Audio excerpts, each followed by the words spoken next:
Baik, bismillahirrahmanirrahim. Assalamualaikum warahmatullahi wabarakatuh.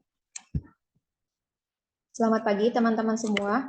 Alhamdulillah pada kesempatan hari ini kita semua masih diberikan kesehatan untuk dapat mengikuti perkuliahan pada pagi hari ini.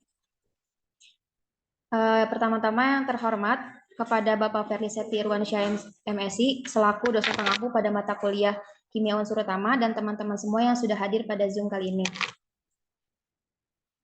Baik, sebelum saya mulai untuk membuka presentasi, izinkan saya dan teman-teman dari kelompok 2 untuk memperkenalkan diri terlebih dahulu. Yang pertama ada saya sendiri, Yolanda Sari. Selanjutnya ada Muhammad Iqmal Fikri Rizal. Yang kedua ada Febi Uniesa. Ketiga ada Melinia Resi dan Valen Dwi Kesabila Nuraini. Adapun outline yang akan dan juga ada Sartika. Adapun outline yang akan dibahas pada kesempatan kali ini yang pertama yaitu sifat fisik dan kimia unsur alkali dalam tanah. Yang kedua reaktivitas setiap unsur dalam golongan 2A. Yang ketiga ada sintesis unsur-unsur blok S dan P. Dan yang terakhir ada kegunaan senyawa dalam golongan 2A. Baik, masuk kepada materi yang pertama yaitu mengenai sifat fisik dan kimia secara global.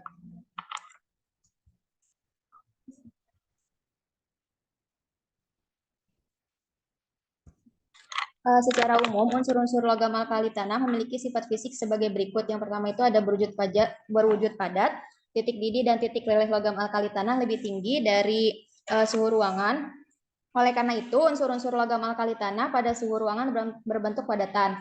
Selanjutnya, karakteristik memberikan warna ketika dipanaskan dalam api. Yang pertama itu putih abu-abu metalik, yaitu BE, putih cemerlang MG, merah bata CA, merah SR, hijau BA, dan metalik putih keperakan itu RA.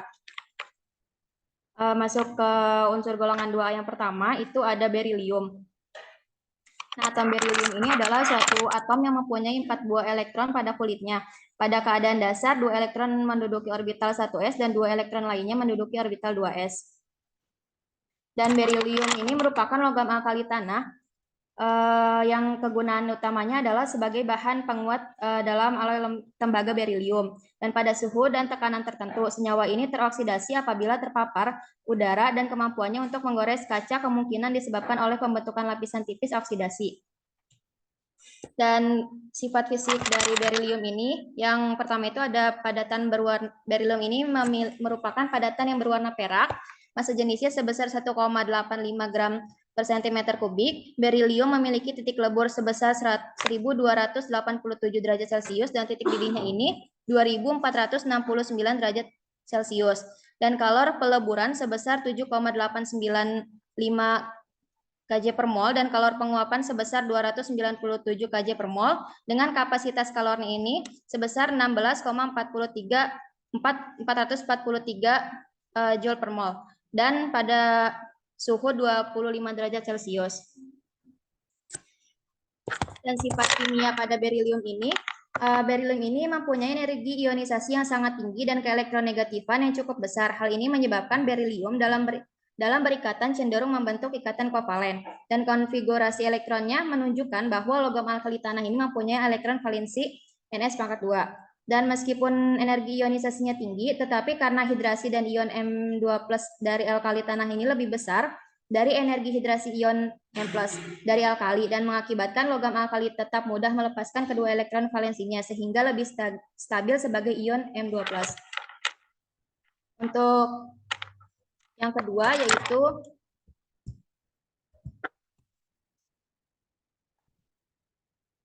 ada magnesium. Nah, magnesium ini merupakan kation keempat yang terpenting di dalam metabolisme tubuh setelah natrium, kalsium, dan kalium. Magnesium ini dalam tubuh sebagian besar terdapat dalam tulang dan gigi. Selebihnya merupakan senyawa kompleks dengan kalsium dan fosfor. Dan sifat fisik dari magnesium ini merupakan padatan berwarna perak yang mengkilat yang menghasilkan cahaya yang cukup terang ketika dibakar. Memiliki massa molar sebesar 24,305 gram per mol, sedangkan massa jenis sebesar 1,74 gram per mol. Magnesium memiliki titik didih sebesar 1107 derajat Celcius dan titik lebur sebesar 650 derajat Celcius. Dan energi ionisasi ini pertamanya sebesar 737,5 kJ per mol dan ionisasi keduanya sebesar 1450 kJ per mol. Dan sifat kimia dari magnesium ini, dalam kondisi standar, magnesium merupakan logam ringan dengan warna putih keperakan. Bila terkena udara, magnesium akan memudar dan menjadi dan dilindungi oleh lapisan tipis oksida. Ketika magnesium bersentuhan dengan air, magnesium akan bereaksi menghasilkan gas hidrogen. Dan jika terendam air akan menghasilkan gelembung gas, dan bila dibakar, magnesium berwarna putih yang sangat terang.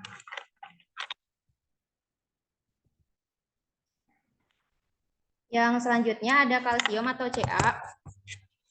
Sifat fisik dari kalsium atau Ca ini merupakan padatan perak keputihan yang tidak memiliki bau. Berat molekulnya itu sebesar 40,08 gram per mol, memiliki titik didih sebesar 1480 derajat Celcius, dan titik lebur sebesar 839 derajat Celcius. Massa jenisnya ini 1,55 gram per cm kubik. Dan sifat kimia dari kalsium ini merupakan produk yang stabil. Logam ini bersifat trimorfik, lebih keras dibanding natrium, tetapi lebih lunak dari aluminium. Kalsium ini dianggap kurang reaktif dibandingkan logam alkali tanah lainnya, dan akan tetapi sangat reaktif dengan asam, dan reaktif dengan kelembaban. Produk bereaksi hebat dengan air untuk memancarkan bahan yang mudah terbakar tetapi tidak beracun. Kalsium dapat menghasilkan gas. Untuk selanjutnya, materi selanjutnya akan dijelaskan oleh Melinia Resi.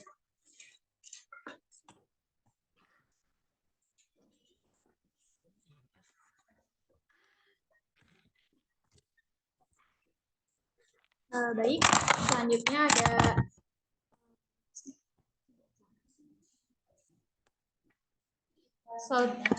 ada unsur strontium atau Sr. Strontium merupakan padatan berwarna putih dengan massa molar 87,62 gram per mol dan elektronegativitas menurut Pauling sebesar 1,0. Strontium memiliki massa jenisnya sebesar 2,6 gram per cm kubik pada 20 derajat Celcius.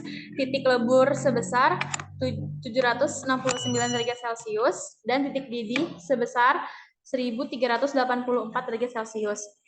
Energi ionisasi pertamanya adalah 549,2 kJ per mol. Sedangkan energi ionisasi keduanya adalah 1064 kJ per mol. Adapun sifat kimianya, strontium cepat bereaksi dengan H2O dan O2 sehingga harus disimpan dalam wadah yang tidak memungkinkannya kontak dengan H2O dan O2. Selanjutnya ada barium atau Ba. Barium merupakan padatan berwarna putih keperakan dengan massa molar sebesar 137,3 massa molarnya sebesar 137,327 gram per mol. Titik leburnya sebesar 1287 derajat Celcius dan titik didihnya 2469 derajat Celcius. Kalor perleburan sebesar 7,895 kJ per mol. Kalor peleburnya sebesar 7,12 kJ per mol. Dan kalor penguapannya sebesar 140,3 kJ per mol. Serta kapasitas kalornya sebesar 28,07 J per mol. Sifat kimianya, barium bersifat basa dan dapat bereaksi dengan H2O, Cl, H2, udara, dan H+. Sifat mudah bereaksi dengan H2O menyebabkan penyimpanannya dilakukan di dalam cairan tertentu. Dan sifat kimianya barium juga, barium bersifat basa sehingga dapat bereaksi dengan asam membentuk garam barium yang tak larut dalam air dan biasanya berwarna putih kapur. Selanjutnya ada unsur radium atau Ra. Radium merupakan unsur buatan yang berupa padatan berwarna perak kehitaman, memiliki massa molarnya sebesar 226 gram per mol dan massa jenisnya sebesar 5,5 gram per mili. Dan radium juga memiliki titik leleh sebesar 700 derajat Celcius dan titik didihnya sebesar 1140 derajat Celcius. Sifat kimia radium sangat radioaktif, memancarkan sinar cahaya yang menyebabkan ia bersinar dalam gelap. Radium 100 kali lebih radioaktif dibandingkan dengan uranium. Bila terkena udara, radium akan cepat membentuk lapisan hitam dengan bereaksi dengan nitrogen di udara. Radium juga mudah bereaksi dengan unsur-unsur lain dan zat termasuk air. Sekian materi yang dapat saya sampaikan. Saya lanjutkan ke Valen.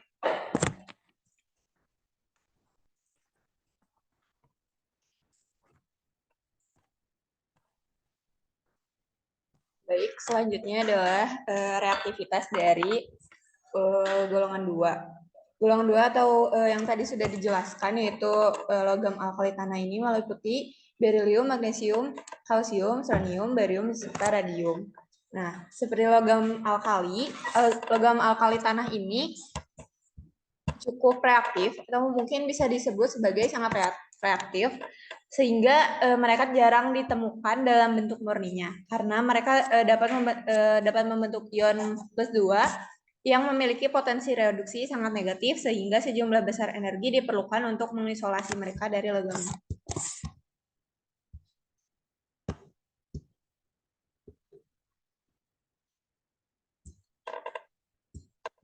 Nah, logam alkali tanah ini bereaksi langsung dengan beberapa unsur non-logam kecuali berilium. Nah, golongan ini bereaksi secara langsung dengan gas hidrogen membentuk hidrida, yaitu MH2 dengan M-nya itu adalah golongan alkali tanah. Golongan alkali tanah. Nah, beryllium hidrida atau BH2 ini juga dapat terbentuk namun tidak terbentuk secara langsung dari unsurnya. Golongan ini juga dapat mudah bereaksi dengan oksigen membentuk oksida, yaitu MO. Reaksi umum dari reaksi ini dapat dilihat di PowerPoint ya. M itu bisa diganti dengan logam dari alkali tanah. Selanjutnya, oksida dari Ca, Sr, dan Ba dapat bereaksi dengan CO2 untuk meregenerasi karbonat. Kecuali pada BeO yang bersifat amfoter, seluruh alkali tanah ini bersifat basa. Senyawa-senyawa ini akan membentuk hidroksida, MOH2, dan larut dalam asam akuatik. Untuk reaksinya sendiri dapat dilihat di layar. Nah, hidroksida yang lebih ringan dari alkali tanah ini tidak akan larut dalam air, tetapi kelarutannya akan meningkat seiring dengan meningkatnya nomor atom dari logam alkali tanah. Karbonat dari alkali tanah juga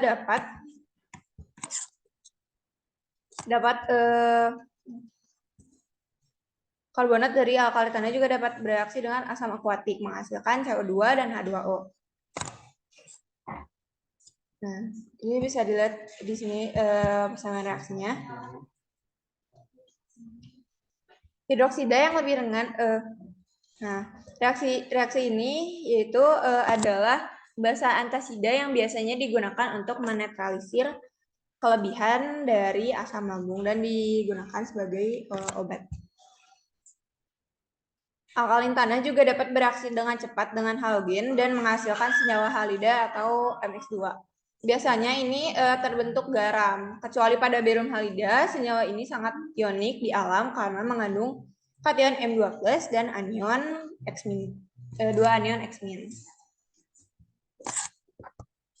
Nah, barium halida. Barium halida ini seperti yang sudah dijelaskan tadi, dia bersifat lebih kovalen dengan struktur polimer halida dalam keadaan padat seperti dalam BCl2. Senyawa-senyawa ini mudah menguap, seperti yang diprediksikan untuk atom yang hanya memiliki 4 valensi elektron di sekitar atom pusat. Barium halida ini adalah asam Lewis yang sangat kuat. Nah, mereka ini mudah bereaksi dengan basa lewat seperti ether, membentuk edap tetrahedral dengan berilium sebagai pusat dan dikelilingi oleh oktet elektron. Ini adalah contoh dari reaksinya. Tuh. Nah, alkali tanah juga dapat membentuk senyawa sulfida yaitu MS dengan dalam senyawa ini unsur alkali tanah dapat menjadi ion B positif atau bisa di sini ada Mg2+, CH2+, HH2+, atau Ba2+. Nah, senyawa B ini dapat dibentuk melalui cara yang tidak langsung, namun tidak menggunakan kombinasi langsung dari elemen-elemen tersebut. Nah, di sisi lain, Be juga bersifat lebih kovalen daripada ionik.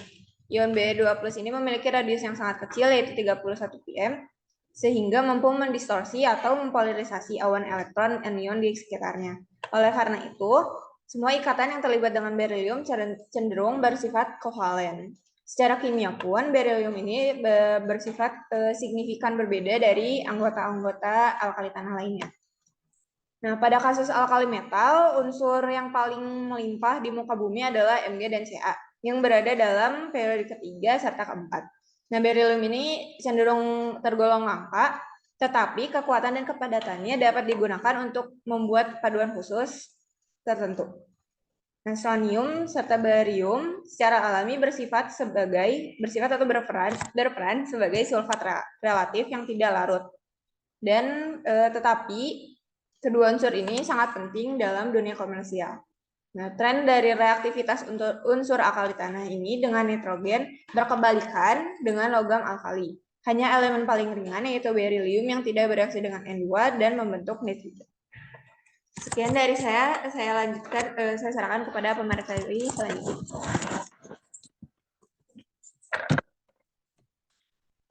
Baik, terima kasih atas kesempatannya.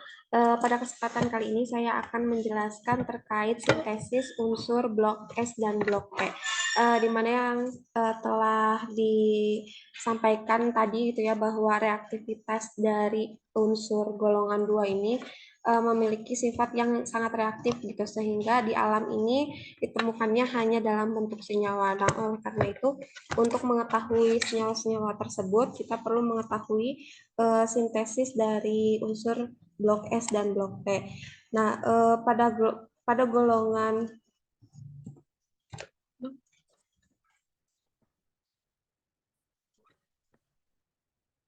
Nah, jadi sintesis unsur-unsur golongan S dan P merupakan proses di mana senyawa-senyawa yang mengandung unsur-unsur golongan 2 ini, di mana proses pembuatan senyawa-senyawa yang mengandung unsur golongan 2. Nah, unsur-unsur golongan S dan P ini pada golongan 2 yaitu berilium, magnesium, kalsium, strontium, kemudian ada barium dan radium. Nah, unsur-unsur ini juga dapat bereaksi dengan unsur-unsur golongan 13, 14, 15, 16, dan 17. Kemudian, sintesis yang akan dijelaskan pada kesempatan kali ini terdapat 7. Di sini yang pertama ada sintesis oksida, di mana unsur-unsur golongan 2 dapat bereaksi dengan oksigen untuk membentuk senyawa oksida, peroksida, dan superoksida dengan rumus MO, di mana M-nya itu unsur-unsur dari golongan 2 dan O-nya itu sebagai oksigen. Nah, contohnya di sini ada berilium oksida dan radium oksida, di mana berilium ini akan sama-sama terikat dengan oksigen dan radium pun akan terikat dengan oksigen. Nah, pada berilium oksida ini, senyawa ini bersifat amfoterik ya, yaitu dapat bereaksi dengan asam maupun basa. Senyawa ini digunakan sebagai bahan keramik, katalis, dan bahan optik. Kemudian ada radium ini cukup jarang ditemukan di alam, karena radium ini memiliki waktu paruh yang pendek dan intensitas radioaktifnya yang sangat besar. Kemudian pada sintesis sulfida merupakan unsur-unsur sintesis untuk unsur-unsur golongan 2 yang dapat bereaksi dengan sulfur untuk membentuk sulfida dengan rumus MS, di mana M-nya tersebut untuk unsur-unsur golongan 2 dan S-nya sulfurnya gitu. Contohnya ada magnesium sulfida, di mana magnesium ini, senyawa ini merupakan terbentuk dari magnesium dengan sulfur, membentuk sulfida. Kemudian ada sintesis halida, di mana ini tuh sintesis untuk unsur-unsur golongan 2 yang dapat bereaksi dengan halogen seperti F2, Cl2, Br2, dan I2 untuk membentuk garam halida dengan rumus umum MX2, di mana M-nya untuk unsur golongan 2 dan X-nya itu untuk halogen gitu. Nah, contohnya di sini ada kalsium klorida atau CaCl2, di mana senyawa ini terbentuk dengan salah satu unsur halogen yaitu Cl2 untuk membentuk senyawa garam halida yang membentuk ikatan ion. Kemudian yang keempat di sini ada sintesis karbonat. Nah, di sini sintesis karbonat merupakan unsur-unsur golongan 2 yang dapat bereaksi dengan asam karbonat atau H2CO3, di mana memiliki untuk membentuk karbonat dengan rumus umum MCO3, di mana M-nya untuk unsur-unsur golongan 2 dan CO3-nya itu yaitu karbonatnya. Contohnya kalsium karbonat dan magnesium karbonat, di mana kalsium karbonat ini senyawa yang terbentuk dari reaksi kalsium dengan karbon dioksida. Senyawa ini banyak juga ditemukan di alam. Kemudian magnesium juga sama. Magnesium ini berikatan dengan karbon dioksida gitu ya, membentuk magnesium karbonat. Selanjutnya akan dijelaskan oleh Sartika, kepadanya dipersilakan. Baik, selanjutnya ada sintesis hidroksida. Unsur-unsur golongan 2 ini dapat bereaksi dengan air untuk membentuk hidroksi dengan rumus umum MCO3, di mana M-nya itu adalah unsur golongan 2. Contoh dari reaksinya itu ada magnesium hidroksida atau MgOH2. Senyawa ini itu terbentuk dari reaksi magnesium dengan air. Magnesiumnya itu bereaksi sangat lambat dan hanya dapat bereaksi dengan air panas. Senyawa ini bersifat basa dan dapat menetralkan asam lambung. Selain unsur magnesium juga ada unsur kalsium atau Ca, strontium, Sr, barium, Ba, dan radium dapat bereaksi dengan air dingin. Senyawa ini juga digunakan sebagai obat antasida, pencahar, atau bahan kosmetik. Yang kedua ada sintesis nitrat. Unsur-unsur golongan 2 dapat bereaksi dengan asam nitrat atau H2CO3 untuk membentuk nitrat dengan rumus umum MnO3. Contoh senyawanya ada strontium nitrat atau SrNO32. Senyawa ini terbentuk dari reaksi strontium dengan asam nitrat dan bersifat mudah meledak dan dapat menghasilkan warna merah saat terbakar. Digunakan juga sebagai bahan peledak, kembang api, atau sinyal darurat. Kemudian ada sintesis sulfat. Unsur-unsur golongan 2 dapat bereaksi dengan asam sulfat untuk membentuk sulfat dengan rumus umumnya itu MsO4. Contoh senyawanya itu ada barium sulfat. Senyawa ini terbentuk dari reaksi barium dengan asam sulfat, bersifat tidak larut dalam air dan tidak beracun. Juga digunakan sebagai kontras radiografi, pengisi cat, atau bahan farmasi. Mungkin sekian dari saya kembalikan kepada moderator.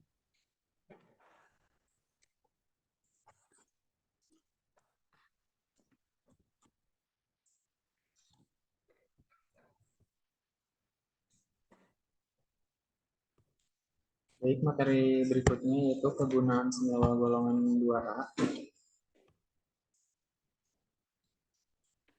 Pada makalah kami dibahas dua senyawaan dari dua unsur di golongan 2 ini, yaitu senyawaan dari unsur kalsium dan barium dan kegunaannya di ranah industri. Yang pertama ada senyawa kalsium karbonat dengan rumus molekul CaCO3.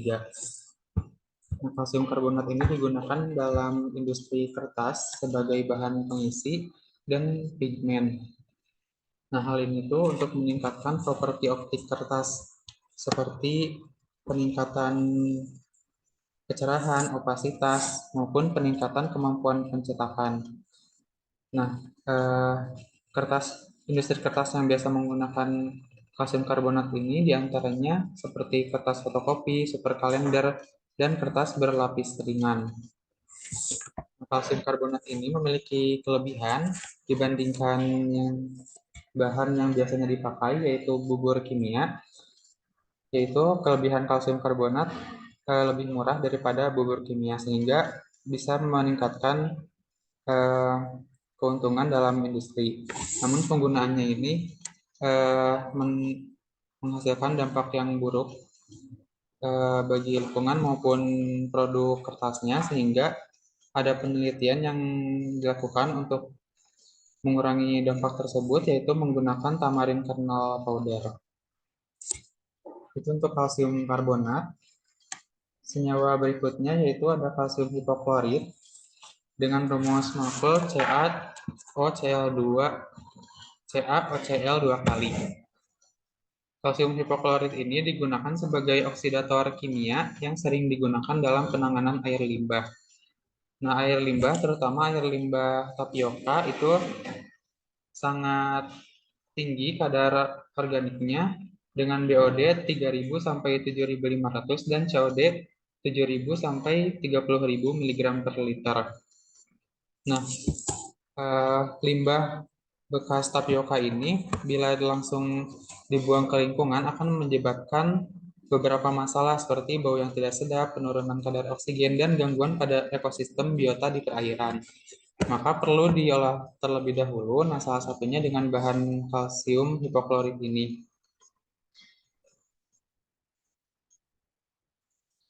Kalsium hipoklorit digunakan dalam proses preklorinasi pada air limbah, sehingga saat pengolahannya air limbah menjadi lebih aman. Senyawaan berikutnya ada kalsium alginat dari kalsium klorida. Kalsium alginat ini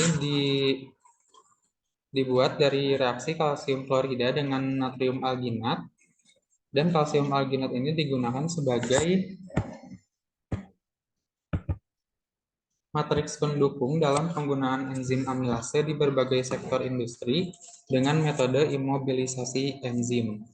Jadi di industri biasanya menggunakan enzim amilase untuk beberapa keperluan. Nah, bila tidak memakai matriks pendukung, itu penggunaannya menjadi boros dan tidak bisa dipakai lagi. Nah, makanya kalsium alginat ini digunakan agar enzimnya tersebut dapat digunakan dengan efektif dalam proses industri. Berikutnya ada senyawaan dari unsur barium, yaitu ada barium ferit. Nah, barium ferit ini adalah merupakan salah satu jenis magnet yang sering digunakan. Magnet barium ferit memiliki medan koersivitas yang tinggi dan tahan terhadap korosi.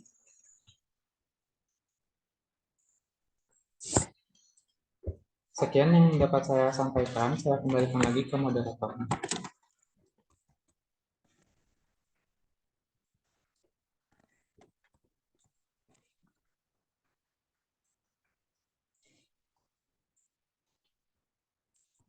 Baik, alhamdulillah selesai sudah materi yang dapat disampaikan oleh kelompok 2.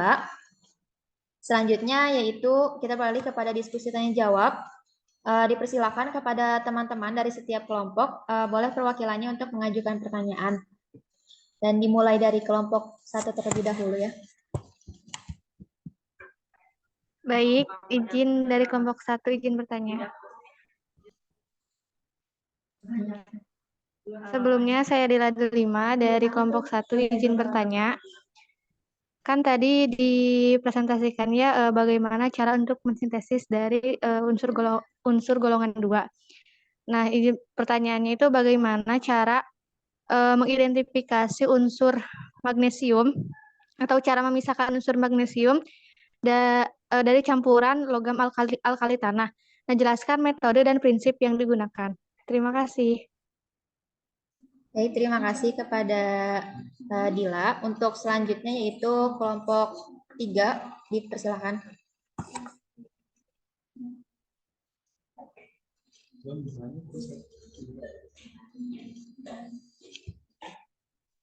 Boleh, bila tidak terkendala jaringan, langsung di...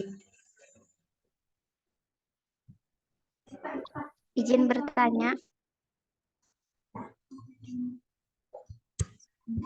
Saya dari perwakilan kelompok 3 izin bertanya mengenai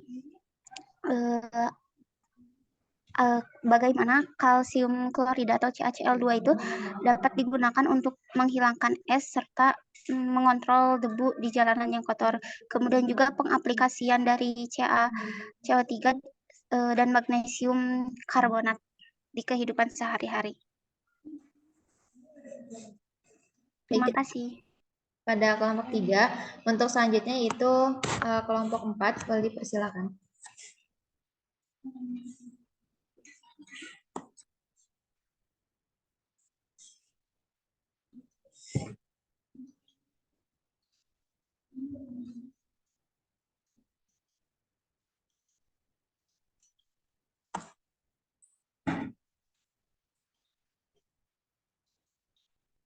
Pada kelompok 4, boleh perwakilannya.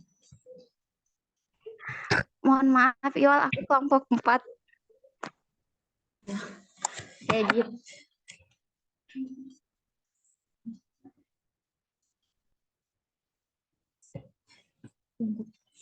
Boleh kelompok 5 dipersilakan untuk mengajukan pertanyaan.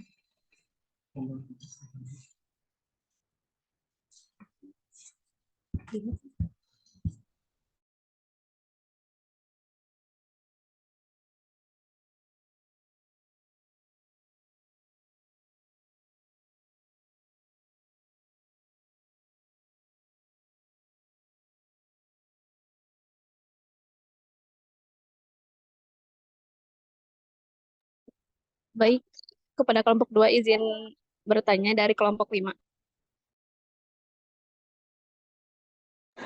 Silakan Muti. Baik, nah tadi juga dijelaskan ya bahwa unsur-unsur dari golongan 2 ini sifatnya itu sangat reaktif dan di alam itu ditemukannya dalam bentuk senyawa. Nah, apakah dari contoh sintesis tadi gitu, apakah sintesis tersebut itu susah dilakukan gitu ataupun tidak? Gitu. Karena kan kalau di alamnya dalam bentuk senyawa, nah apakah ketika disintesis menjadi dalam bentuk unsurnya itu, apakah dilakukannya itu susah atau tidak? Gitu. Metode yang digunakannya. Terima kasih. Baik, terima kasih pada kelompok 5.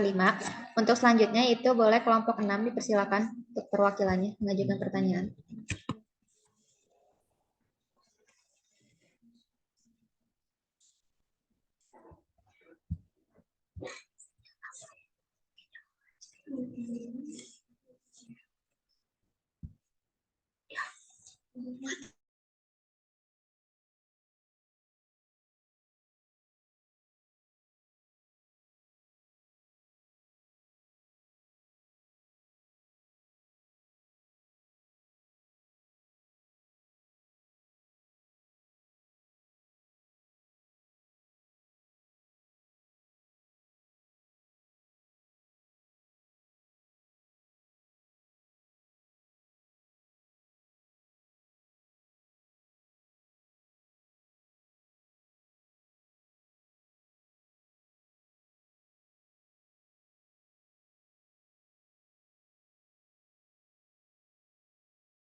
Izin bertanya, saya Sitianya Fauziah dari kelompok